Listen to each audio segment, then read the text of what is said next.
Sejam bem-vindos a Carlos Dieve, nome do meu canal, mais uma vez aqui para lhe trazer mais um vídeo de história. Hoje vamos dar continuidade à resolução de exames de admissão à CIPOL.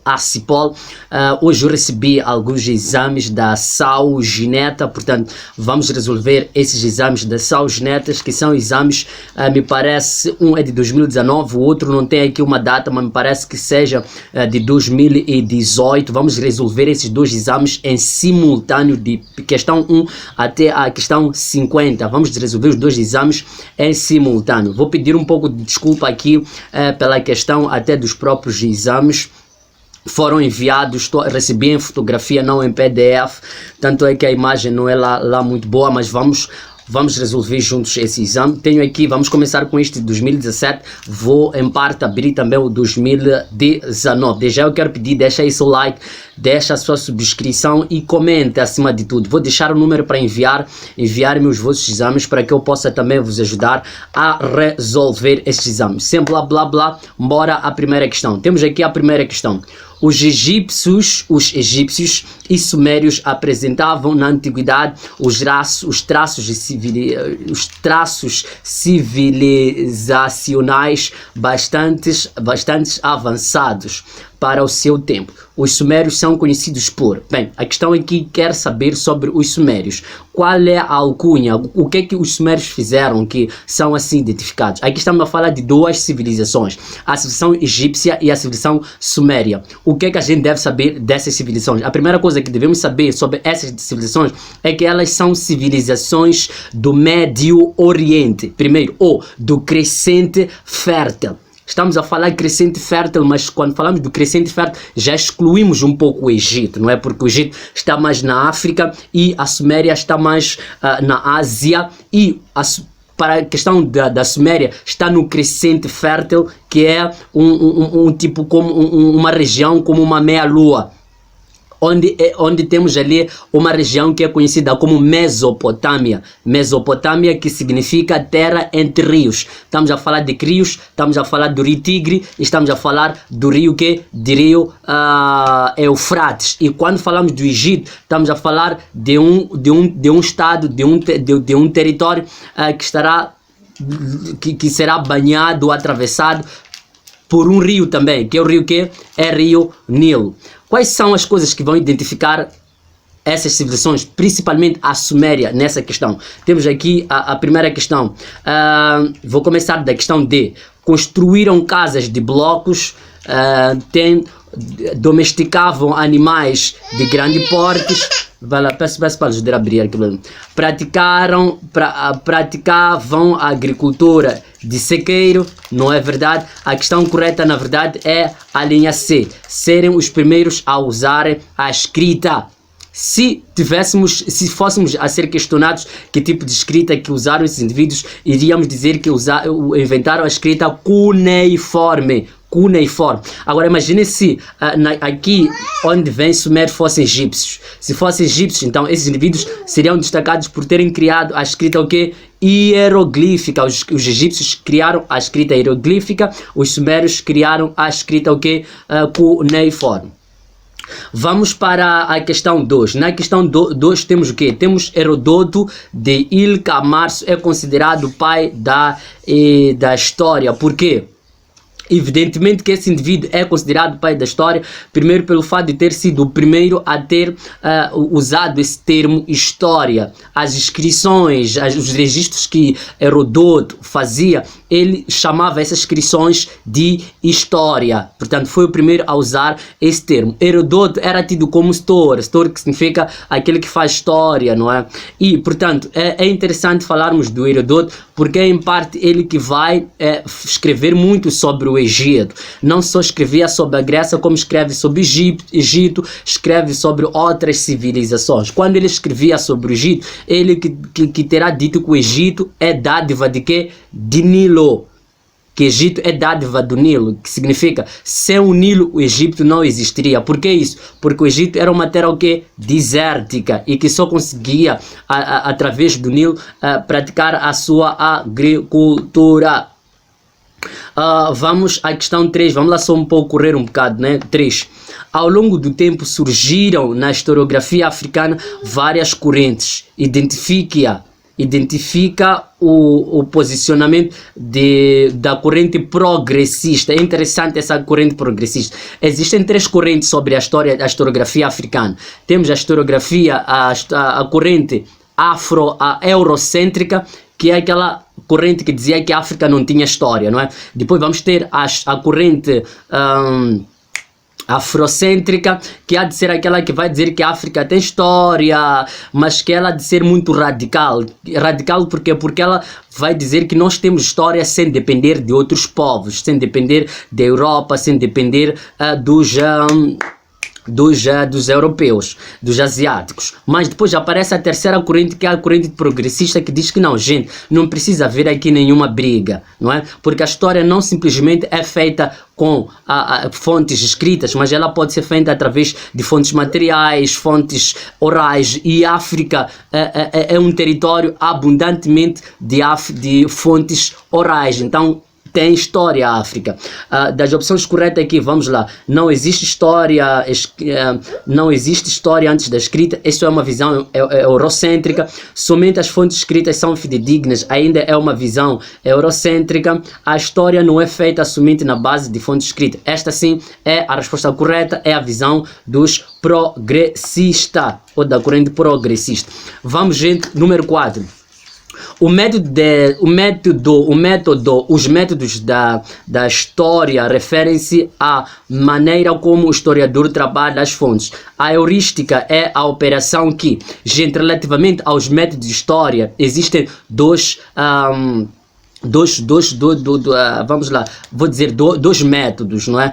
Uma é de análise, a outra é da síntese. Dentro da análise temos lá 4 operações. Vou repetir, existem 2 métodos, a análise e a síntese. Dentro da análise existem 4 operações. Quais são essas operações? A primeira é a própria heurística, que é a que temos aqui na questão. A segunda é a crítica, e que nesta crítica temos a crítica interna, temos a crítica externa, e depois vamos ter a hermenêutica. O que é que significam, resumidamente, essas 4 operações? A primeira, a heurística, tem a ver...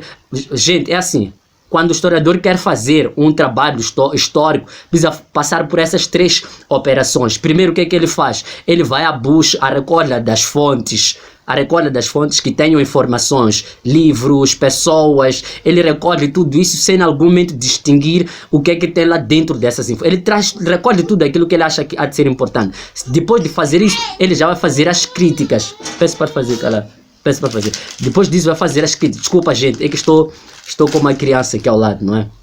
Depois de deixar a minha responsabilidade de cuidar dela hoje, como estou de folga.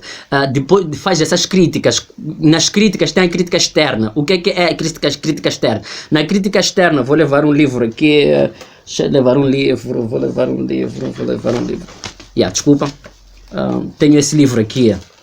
Relativamente à crítica externa, o que é crítica externa? Crítica externa é você olhar a capa do livro, olhar o índice, para perceber se esse livro vai te ajudar ou não. Se tem aquela informação que você precisa, através do índice, através da capa, você já pode perceber isso. A crítica externa. E na crítica externa é boa porque nós vamos apurar a veracidade deste livro, a autenticidade, se é um livro autêntico ou não. Depois temos a crítica interna, que tem a ver já com a questão dos conteúdos internamente, para perceber, não é, a sua autenticidade, sim. Depois vamos ter a hermenêutica. A hermenêutica tem a ver já com a interpretação do livro, a interpretação dos conteúdos internos do livro. A questão correta aqui é naturalmente a C, recolha de fontes. A heurística é a primeira operação, que é a recolha de fontes dos materiais que vamos usar. Depois temos 5. No 5 temos historiografia judaica. Tem os seus alicerces fundamentais. Aonde? No Alcorão? Não. Na Bíblia, sim. A Bíblia é a fonte para estudar a história dos judeus. Mas não só a história dos judeus, como a história do Médio Oriente. Quando falo do Médio Oriente, estou a falar daquela zona onde é o crescente fértil, onde temos os próprios sumérios, os próprios amonitas, os próprios caldeus, os próprios babilônicos, os povos acádios, por aí em diante. A Bíblia consegue estudar esses indivíduos, não é? Quando falamos da história historiografia judaica, é preciso que a gente cite que a grande característica da historiografia judaica é a incapacidade de aceder à universalidade dos homens. Eles diziam que eles eram os únicos no mundo, não conseguiam perceber ou olhar os outros como indivíduos que deviam existir, não é? Para além deles. A história deles é a história universal, não existe história fora da história judaica. A outra coisa que é, e a história deles também era muito teocêntrica. Tudo girava em torno de Deus. Não só era providencialista, Deus é que providenciava a sua vida, ok? Temos aqui alguns termos super interessantes. Quando falamos do Alcorão, estamos a falar da fonte para estudar o Islã, o islamismo, os muçulmanos. Temos anais. O que é anais? Anais são documentos produzidos anualmente. Depois temos também as constituições. Quando falamos de constituições, devo falar de Moçambique. Relativamente a Moçambique, nós tivemos a nossa primeira Constituição quando? No dia 25 de junho de 1975. Aprova-se a primeira Constituição, depois vamos ter a segunda Constituição já na década de 90, 1990, não é? Esta depois já de ser revogada em 2004, e depois vamos ter essa última Constituição que está a vigorar agora, que